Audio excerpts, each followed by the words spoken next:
Good evening, ladies and gentlemen. I hope you liked my jazzy introduction. It's been a heck of a week. I mean, we've been able to say this for the last couple weeks, right? It's been a heck of a day. It's been a heck of a week. We have just kind of gone into turbo drive. I don't know, since 2024 began. And so trying to end the week a little easy. Uh, because there's a lot of stuff that happened again today. Not really any new major bombshells or any new major stuff. We were going to talk about the speaker race. Mike Johnson was able to secure it. So if you're a big fan of the MAGA agenda, then that's a good sign for you. That's one less thing that is going to be in the way of what Trump's trying to do. So that's good. If you're a Trump person, if you're a MAGA person, if you're a fan and think that the government is some way, shape, or form going to be interested in helping, which it could, I don't know, maybe not. We'll talk about that. The major news source, if it wasn't for this, Speaker Johnson being reelected, would be your big source today.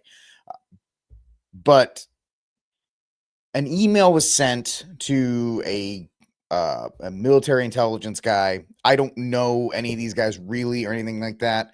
I'm not a vet. I'm not deep in the veteran community. So there's a lot of stuff I don't know, but I do know that there was an email sent to a gentleman, a former military ops guy or a military ops guy who is in the game of having podcasts and things like that. And he went on the Sean Ryan show, which is a huge podcast, a huge show. He is also a vet. And a lot of things were brought to attention because apparently the man who committed the incident or the person that is behind the incident, we have to kind of be weird. We have to parse our words when talking about the incident at Trump Tower.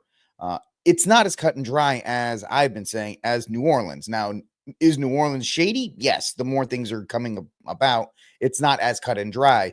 But the Las Vegas incident seems to be more and more just absolutely bonkers with what's going on. The gentleman that is supposedly responsible for it, and hearing Sean Ryan and these other guys talk about things that we talked about on the show yesterday before them. Not saying we're ahead of the curve, but the show Rickcast is actually on point, on trend with what others who I would have to say are much more intelligent than I are coming up to, the conclusions that they're coming up with. And it comes back to this, that this whole thing it stinks to high heaven, and it's very worrisome as far as all of these things that are tracking as we get into the incoming Trump administration. Don't mind the fact that next Tuesday, I believe it is, right? Next Monday, it'll be on Monday, the 6th. Trump's that is when they will count the votes to certify the election, and then the 20th will come, and that's when Trump will be sworn back into office. As we deal with what I've been calling a shift change between the administrations, we're seeing a lot more emphasis or a lot more incidences that are taking place, and the media highlighting, and Twitter and X and Instagram and TikTok highlighting these things. Is it to create a culture of fear? I hope not. I hope generally not, but we're going to look at that. Then I got 2 stories, because I always like to do 4 stories, unless it's a day like New Year's Day where you have something that is just so frontline that it's something that needs to be covered for the entire hour. But we are going to talk about the Surgeon General. Looks like it wants to put a label on alcohol. It wants to put a link on your alcohol bottles that says, oh, there's a link between alcohol and cancer, kind of like what they do on cigarette boxes. I suspect that that's not going to really stop anybody from consuming alcohol. It's just another thing that'll take place. And then finally, we're gonna, because the weather outside is weather, and we wouldn't be a reputable news show if we didn't talk about the weather a little bit, as others tend to do. But yes, that is on tap for today's show. I don't know if we're going to go the full hour. Fridays are more of a wrap up type of show. I mean, I want to make sure I touch base with you guys, and I appreciate everybody watching right now. Fridays are a little low on the viewership scale because it's 7:00 Eastern, 6:00 Central. You're all out, maybe going to dinner, getting your things, picking up the kids, getting stuff set. So I appreciate y'all hanging out with me for as long as you can on this Friday night here on Rickcast. If you're watching on the X machine, please like, subscribe, or just hit the follow button on the Instagram follow if you're following me there for the first time, because we are broadcasting this week on Instagram. If you're there, follow. On X machine, hit the follow. Rumble and YouTube, like, subscribe, share, blah, blah, blah, all the things that they say. I am now saying as well. Let me get to the first story. It was going to be Speaker Johnson, but we're really going to have to go with what well, I do have a story on the radar that I want to catch you up with, just because it's not enough. I don't think it's enough as far as to dedicate an entire segment to, but I do want to talk about this quickly, and that is, nope, not that one, that one.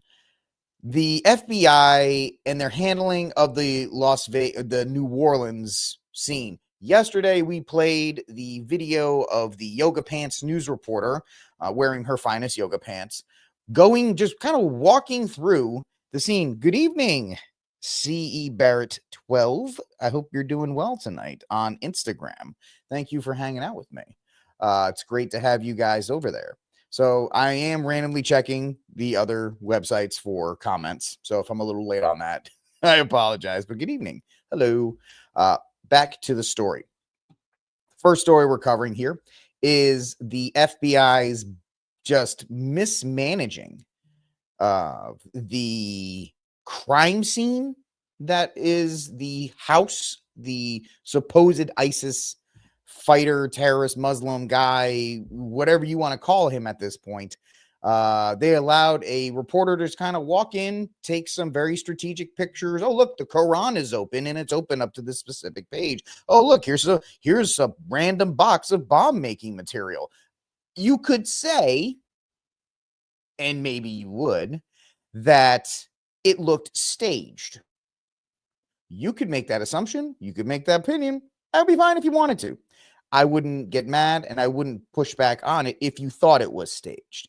It is good to question things, especially when you're looking at how things are being operated at. But now the FBI, because people were saying, why are you letting a random journalist just kind of walk around and take pictures? And the FBI said, no, don't worry. We've secured the scene and everything is fine. The owner of the home allows the people to go in. And everybody said, yeah, I've watched a lot of Law and Order, and I'm pretty sure that's not how it works. I don't think you allow journalists to walk through the scene of a crime 2 days after, and the door was open. There wasn't even like the crime scene tape, right? If you've watched enough crime, they at least have the tape on it. No, they didn't even do that. So from Nick Sodor, which, as you can see, I kind of source him a lot. Shout out, buddy. After letting random reporters roam freely around the New Orleans attacker's home in Houston, Texas, Bomb Squad has shut down the area and are returning to the property. Thumbs up, FBI. Well done. Just want to say you guys are the best and the brightest, and you're representing us fantastically. Oh, darn it. We might have to go back. Well, maybe you shouldn't let random people just kind of walk through. And it doesn't shock anybody if you paid attention enough. The FBI, the vaunted top law enforcement agency in the world, at least that's what they tell us, is just kind of dropping the ball consistently enough. And it's very interesting to see them say, oh, yeah, of course, reporter, please walk through the scene, take pictures, do whatever you want. Maybe you can get a keychain, maybe those little shot glasses in the gift shop on your way out. Then no, you got to go. We got to go back, and something happened. Once again, you're having this concept, and this is what I'm trying to say. Am I making fun of the FBI? Kind of. Let's just be real. But the honest opinion is you're seeing government work at play because you have a shift change in administrations. And everybody's kind of everybody punched out. Hey, man, Christmas to New Year's, everybody takes it off. That's kind of an American tradition. But your governmental workers have taken it off, and now they're trying to scramble to catch back up. I'm trying to be as charitable as possible. Scramble to catch back up, and that's where you're seeing the mistakes take place along the way. So that's just a real quick highlight there. Your vaunted FBI is still trying to figure out anything that took place in New Orleans. So we'll see how that goes in that regard. But let's move on to the first story of the day, which apparently I lost because I am a top-notch news person. But let's see. I do have it. It's not like I'm completely a wreck. It's only Friday. The ad machine's got to catch up with me. Guys, I got a ton of stuff to talk about as far as this incident in Vegas and the perpetrator of the crime and what's going on with all of that. So let's get to it right now. And that's the best one. So this is from a bunch of great, I will say there are a bunch of great accounts on Twitter or Twitter X right now. This is OSIN Defender, which is an open source intelligence monitoring agency. So according to sources, the wife of Matthew A. Livensberger, the Special Forces soldier who took care of himself, we're trying to be kind about that, on Tuesday inside the Tesla Cybertruck outside of the Trump Hotel in Las Vegas, had left him. His wife had left him. They just recently had a child. And, additionally, he had been seen by military behavioral health several times in 2024. But that's not all. That's not even the most interesting part. Now, I encourage anybody that wants to go to the Sean Ryan podcast, YouTube channel, all that stuff, and watch the entire video. I watched about 45 minutes of it leading up to this show just to kind of get an idea. There's a lot of stuff that's being just dropped over there that I can't even comprehend, and I would be doing you a disservice trying to parse it out.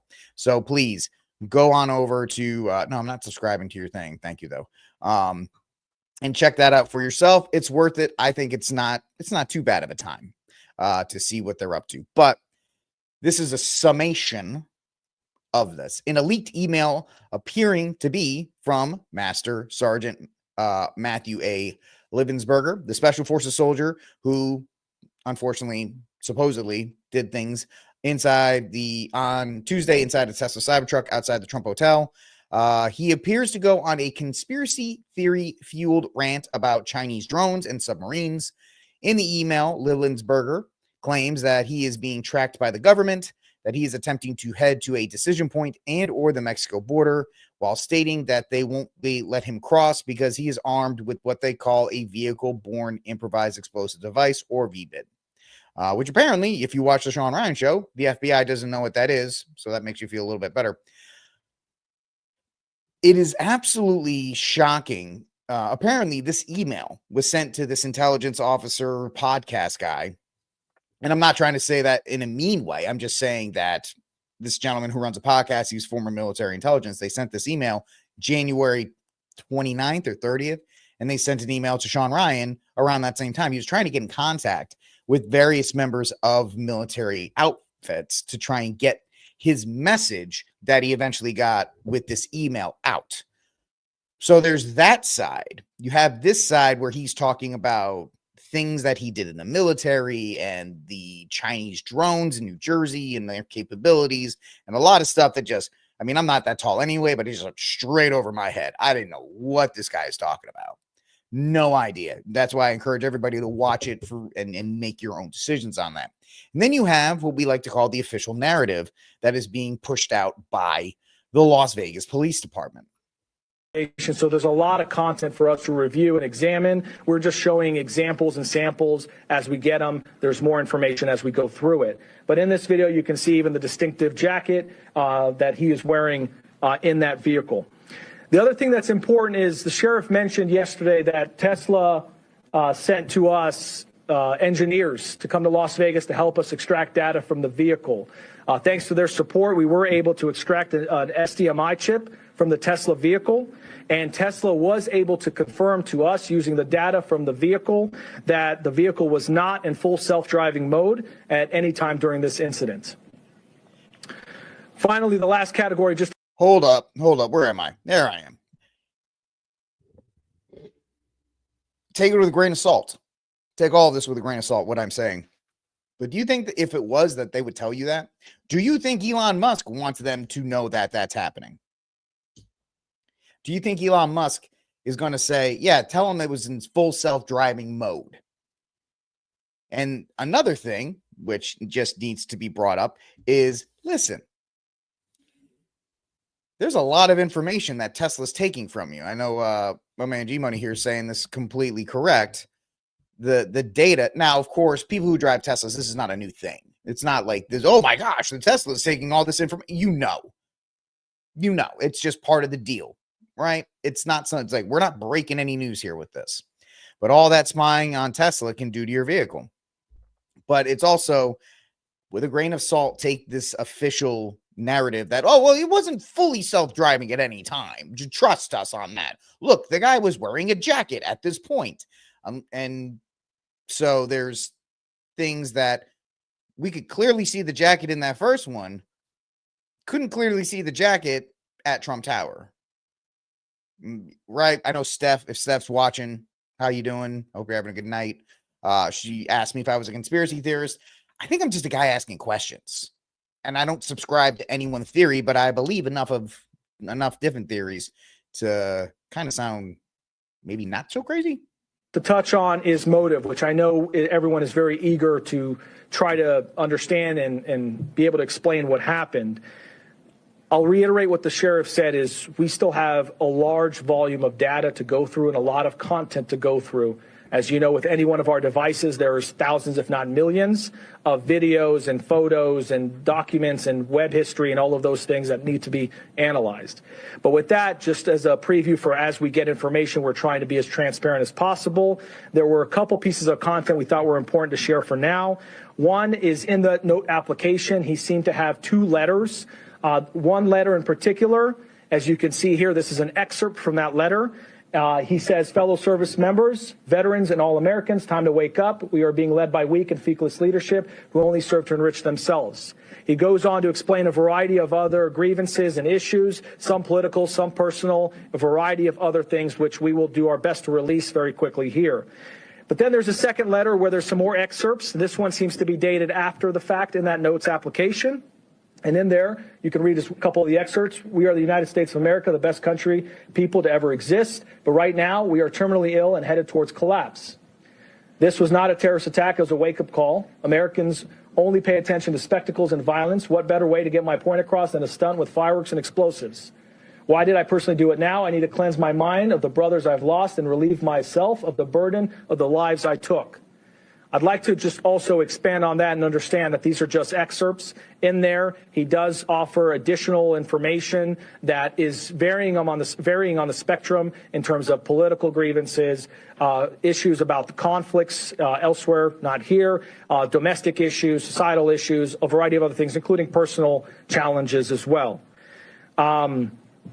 We are intending to release those initial letters so people can understand the best they can what the person's thought process was at one point in time. However, please understand there is still a lot more content to go through, and that may change. There may be a lot more that he used there. Once again, this is just a question. Content. Wouldn't you call that evidence? The idea that that's evidence. He's using the word content. Content's a word that we are all very aware of. This is content that you are watching right now. You could put a lot of stock in that. You don't put any stock in it. I just find it very interesting that he used that word, the word content, in that context. So you have that narrative. It was a mission from a guy who kind of like The Rock. If you saw the movie The Rock in 1995, he did it because of the fellow soldiers that were, lost, and he needed to bring attention to it. That's one end. And then you got the Sean Ryan show, and they have a totally different perspective. And they're coming from, you have the law enforcement perspective, then you have the vet perspective. Very interesting. So the last thing I want to talk about in regards to the situation is something that was actually brought up on the Sean Ryan show. I know somebody on Instagram was asking about that. I was like, yeah, we were just talking about that. We're going to reference it again. Tim Kennedy, who, if you've watched this channel, know I am not a big fan of, just personally, because he's gun control and all these other kinds of things. He was on one of his platforms yesterday saying, hey, man, does anybody know? Anybody ever heard of this guy? Because he was in the military and blah, blah, blah, blah, blah. Now, of course, the internet is forever. And somebody said to Tim Kennedy, you should know him because you were on a show with him. It's teams of elite soldiers from around the world against each other. Matt and Tim. Yep, that's Matt, the supposed bomber. And that's Tim Kennedy. Tim Kennedy, who the other day said, hey, does anybody know who this guy, this Matt Leververberger guy is? Well, Tim, maybe you should.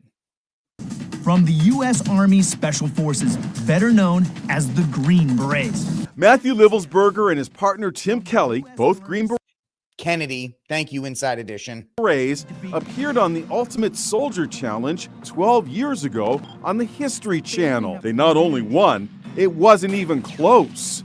You know, for television, they always try to make it a little bit more competitive, but we swept the whole entire show. When he appeared on the show, Livelsberger used a shortened version of his name, Matt Bird. So it took Tim Kelly a while to put 2 and 2 together. And then I saw a Matt Berg with a older photo of him, and I was like, oh no, dude, I know that guy. And then it just like tore my heart out because he was a really great Green Beret. And what was he like? He was charming. He was talented. He was personable. He was kind.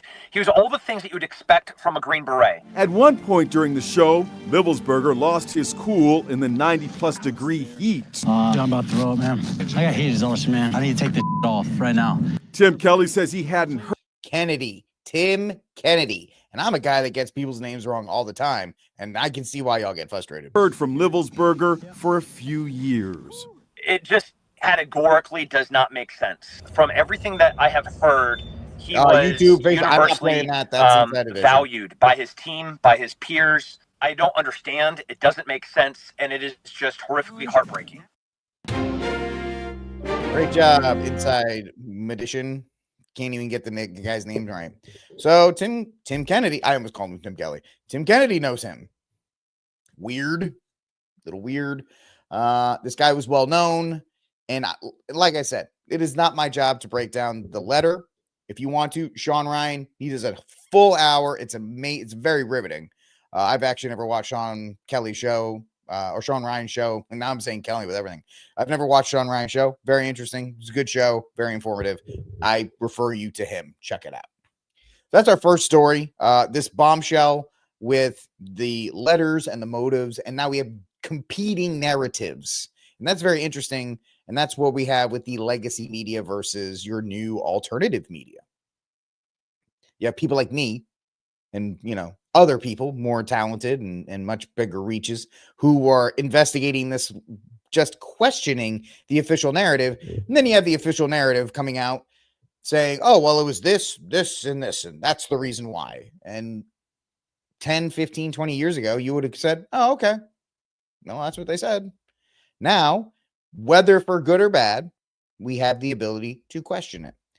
And that's what we're doing here on Rickcast. I am the aforementioned Rick. Thank you for hanging out with me. Like, subscribe, share, hit the notification bell. If you are following me on X or on Instagram, and you've never seen my profile before, do me a favor, hit the follow button, and I'd greatly appreciate that on this Friday, the 3rd of January, 2025, which is off to, as we would say, a flying start. Second story of the day is going to be about the Speaker of the House race, because that was something, if nothing had happened in New Orleans and Las Vegas, this would pretty much be the only news that is out there. So I guess you could say thank you for that, or not thank you, because those were terrible incidences. I don't know. I'm not you.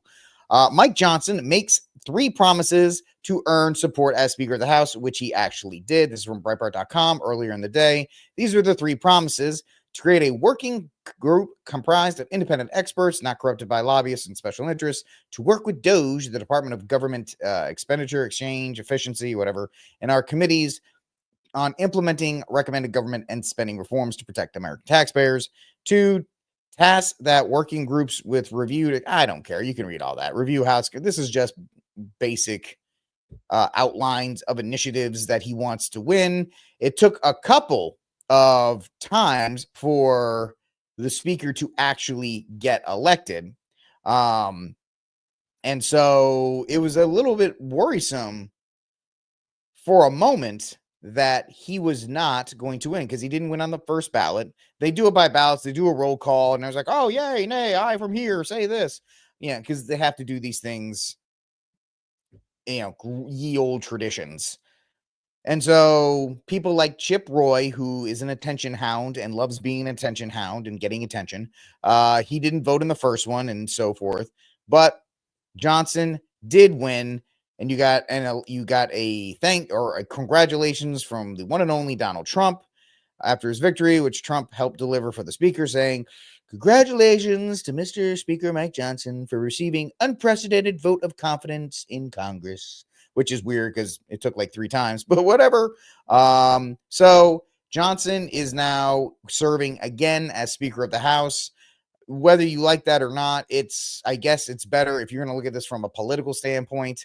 To have him there instead of a Democrat, although however you want to say that, it is what it is in that regard. So here's Mike Johnson's acceptance speech.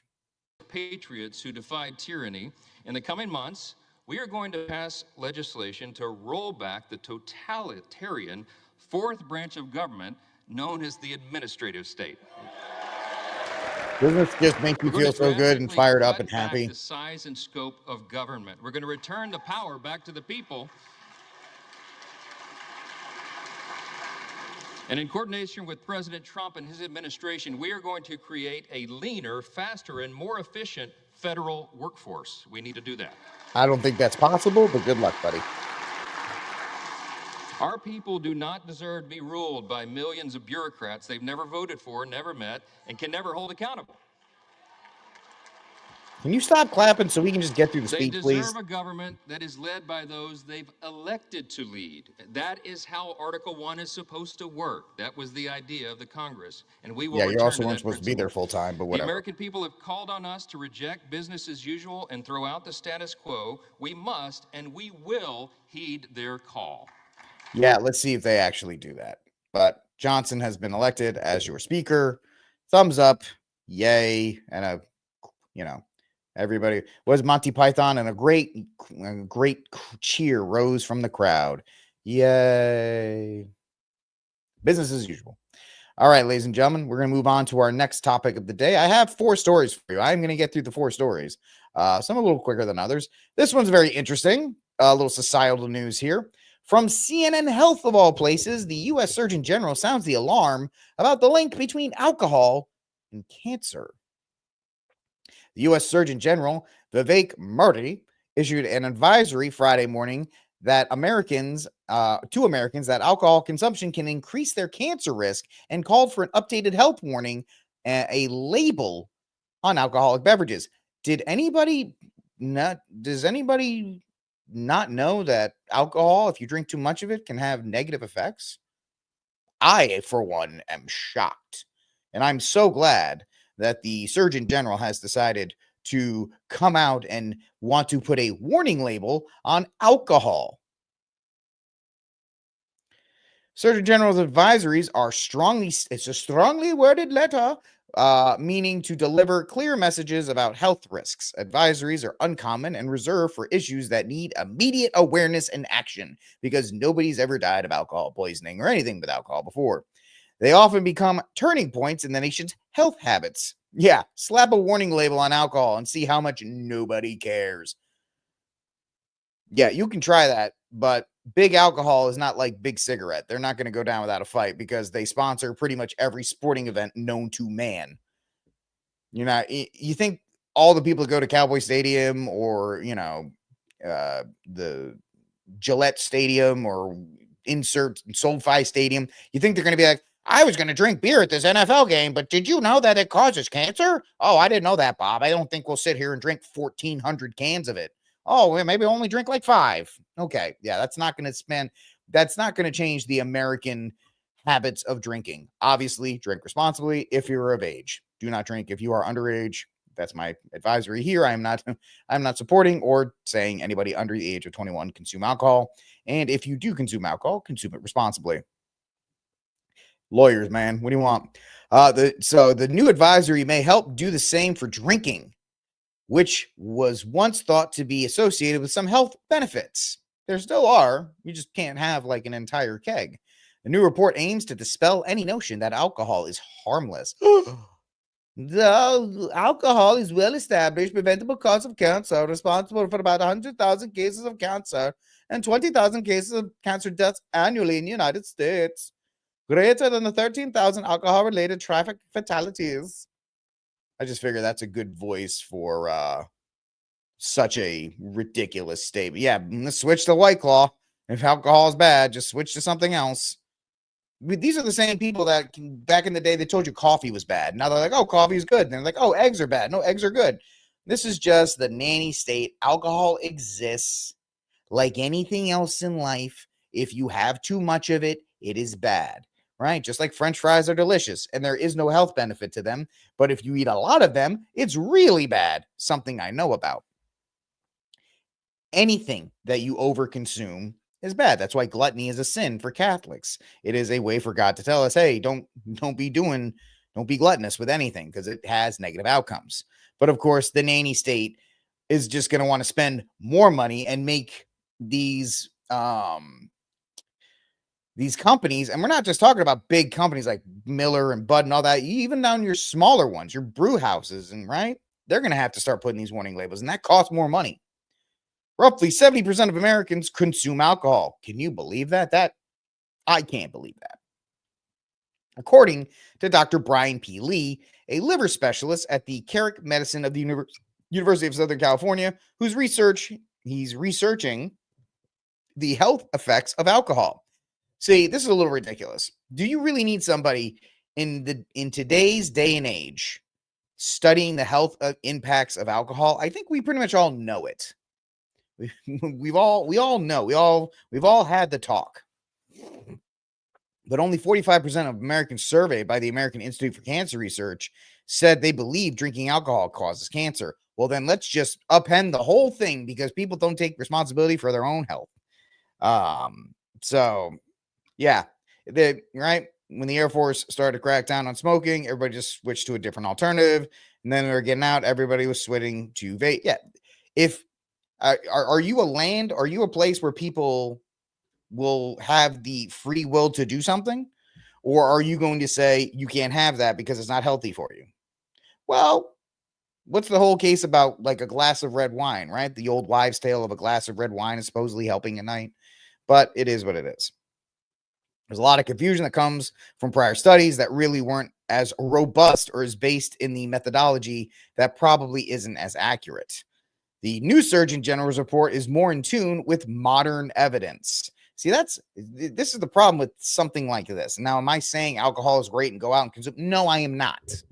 As I said before, consume everything in moderation as long as you are of age to do so. But there's this idea that, oh, well, now modern ideas are going to make sure that we know what's best because it's modern and we have the modern this and the modern that and the modern everything. Well, there's also things that have been established. And how did human beings who consumed alcohol for a very long time, how did they ever make it to this point without Dr. Lee? I don't want to be racist. I think he is. Yes, Dr. Lee and his new methodology. Now, is it something to completely throw away? No, great. I'll take it under advisement. But just because you have this new methodology doesn't mean we have to drop everything else. It's just silly and foolish. So if you see a warning label on your alcoholic beverages, I guess you can laugh about it because it's just very silly. Right? What's next? Are you going to slap a warning label on the Big Mac before I eat it? Because I'm not going to pay attention to it. Every Domino's pizza is going to have a warning label. Hey, this is going to make you fat. Yes, I know when I order a pizza, from Domino's, it's going to make me fat if I eat it every single day. Or if I have a basket of fries from McDonald's, it's going to make me fat and clog my arteries. I know these things, but I'm supposedly, as Optimus Prime would say, a sentient being capable of making my own decisions. Apparently you can't, because the US government and its new and smarter, better methodology says otherwise. All right, ladies and gentlemen, welcome to Rickcast. Hey, I got 100 people watching on X at 6:30 Central Time, 7:30 Eastern Time. Welcome. If you are just joining us, hit that follow button on the X machine. And if you are following on any other platform, make sure you hit the follow or the subscribe button. The people on Instagram, good evening. You guys are awesome too. I see you guys hanging out there. And everybody on Rumble, good evening as well. I hope you guys are having a great Friday night. Maybe you're going to go to a bar tonight, or maybe you're going to go grab some alcohol because you are a grown adult capable of making your own decisions. Final story of the day. This is, it's a slow day. We're talking about the weather. So, an Arctic blast tied to polar vortex. I wish I had reverberate polar vortex. Puts the U.S. and Europe in a deep freeze in the month of January. This just in, folks. January is a very cold month. News at 11. I mean, we're still talking about it, but still, it's kind of ridiculous that they're kind of freaking out about that. So, this is from Axios.com. An Arctic outbreak or weather featuring punishing cold weather is beginning across much of the U.S. at the same time that Europe prepares to plunging temperatures in winter. Why does it matter? Because they need to write about something. About 3 weeks of cold east of the Rocky Mountains, potentially accompanied by major winter storms, will boost natural gas prices, posing a risk of power outages and disrupting travel. Yeah, those are all true. And I hope you guys, I just picked up some more. I have to pick up a couple more. Right now, I'm just using the regular, the ones you just light. I have a fireplace, like a real one, not a gas one. And I just use the ones that you just light. I guess the fake logs, just because they're easy and you can stack up a bunch of them. I got to buy a couple more boxes, just in case you do lose power. That's how I, cook and heat the house. And that's one of the reasons I bought this house down here in Texas, is because it has an actual fireplace in it. I don't know what your strategy is for power outages during the winter. Let me know in the comment section down below of any of the platforms that I am on right now. Let me know. The cold will hit the U.S. in waves, with the first moving in this week, the second next week, on the heels of a significant plains to mid-Atlantic winter storm and additional ones after that. Each push is likely to be colder than the one that precedes it. By early next week, daily high temperatures may be stuck in the single digits across parts of the Midwest, with the possibility of temperatures dropping to 32 degrees all the way to the Gulf Coast. It'll be cold overnight here, and that's fine because we just have heaters and warm blankets. In the east, highs in Washington, D.C. may not get much above freezing, which will actually have us be actually able to say hell has frozen over if Washington, D.C. does. During a January 4th to 10 period, with the possibility of even colder weather arriving after that. Before the event ends, residents of at least 30 states will have been affected. Millions will see increased heating bills as natural gas prices spike, and some could be affected by rolling blackouts during the coldest periods. Of course, Texas with good old ERCOT and the windmills. Let's see how that happens, because a couple years ago we had our winter storm that caused a lot of damage and a lot of trouble down here in Texas. So I'm sure everybody's freaking out about that. So yes, there is a polar vortex that is on the way. Hopefully you are ready for it with your blankets and your backup systems or whatever else you have ready to go just in case. All right, like I said, that's it for this episode of Rickcast. I am done with you guys. About 45 minutes on a Friday. I hope everybody's having a great night. I'm about to go out to dinner with my wife, so I'll see y'all later. I'll see you guys on Monday. Like, subscribe, share, hit the notification bell, do all the buttons and hit all the buttons to help spread the message of this show. I thank you all for joining me. I will see you all on Monday. There will be stuff on the weekend. On some of these clips will be put back up if you're interested in watching these again, because it's just so riveting. But if not, I will see you all on Monday. God bless. And until that time when he is released from prison. Free Dexter Taylor.